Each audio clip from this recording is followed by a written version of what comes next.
বন্ধুরা, পর্দায় যে গাছটি দেখতে পাচ্ছেন এর নাম ছাতিম গাছ।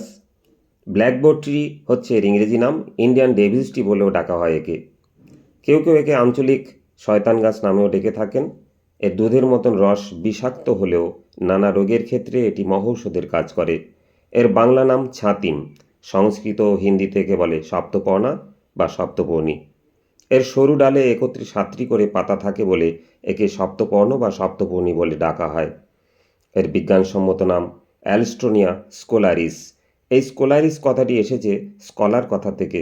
মূলত শিক্ষিত মহলকে তথা স্নাতক ও স্নাতকোত্তর পর্যায়ে সম্বর্ধনা জ্ঞাপনের শুভ প্রতীক রূপে এই গাছের পাতা দেওয়ার রীতি ছিল। জানা যায় বিশ্বকবি রবীন্দ্রনাথ ঠাকুর শান্তিনিকেতনে এই সম্বর্ধনা জ্ঞাপনের ব্যবস্থা প্রচলন করেন। এছাড়া শিক্ষা ব্যবস্থার সাথে সম্পৃক্ত থাকার কারণে এই গাছকে ব্ল্যাকবোর্ড ট্রি নামেও ডাকা হয়ে থাকে।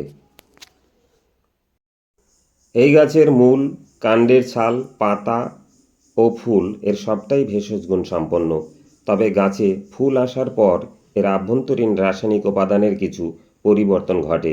এর দেহে বিষাক্ত ইন্ডোল অ্যালকালয়েড বর্তমান থাকে, যা ক্ষতিকর হলেও পরিমিত হারে ব্যবহার করার ফলে হাঁপানি, ম্যালেরিয়া, বাত, দাঁত ব্যথা, ডায়রিয়া, আমাশয়, হৃদরোগ ও জ্বরের ক্ষেত্রে খুব ভালো কাজ করে।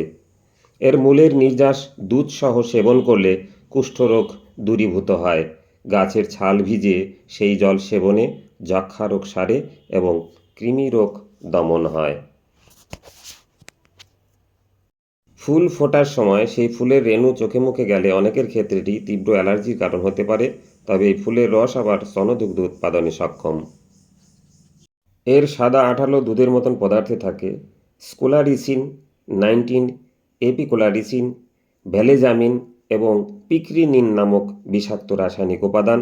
এগুলো গর্ভপাত ঘটাতে সক্ষম, তাই গর্ভবতী মহিলার ক্ষেত্রে এই গাছের ব্যবহার এড়িয়ে যাওয়াই ভালো। এটি সিনকোনা গাছের পরিবর্তে হিসাবে ম্যালেরিয়া রোগের ক্ষেত্রে ব্যবহার করা হয়ে থাকে। এর মধ্যে থাকা রাসায়নিক উপাদান এসিটামাইন, অ্যালস্টোনিন, প্লেসিওকার্পামিন, ম্যাক্রালস্টোনিন এবং লুপিওল জাতীয় বিশেষ উপাদান নিয়ে গবেষণা চলছে, যা ক্যান্সার ও টিউমার রোগের ক্ষেত্রে সুফলপ্রদ হতে পারে বলে আশা করা যায়। তবে ওষুধ হিসাবে বিভিন্ন রোগের ক্ষেত্রে একে ব্যবহার করতে হলে অবশ্যই বিশেষজ্ঞ ডাক্তারের পরামর্শ নিয়ে তবেই ব্যবহার করা উচিত। পরিশেষে বলবো, এই সমস্ত ভেষজ উদ্ভিদগুলো রক্ষা করার জন্য আসুন সবাই একত্রে কাজ করি। কারণ দিনে দিনে এই সমস্ত উদ্ভিদগুলো কিন্তু বিলুপ্তপ্রায়। এদেরকে সংরক্ষণ করা অত্যন্ত জরুরি।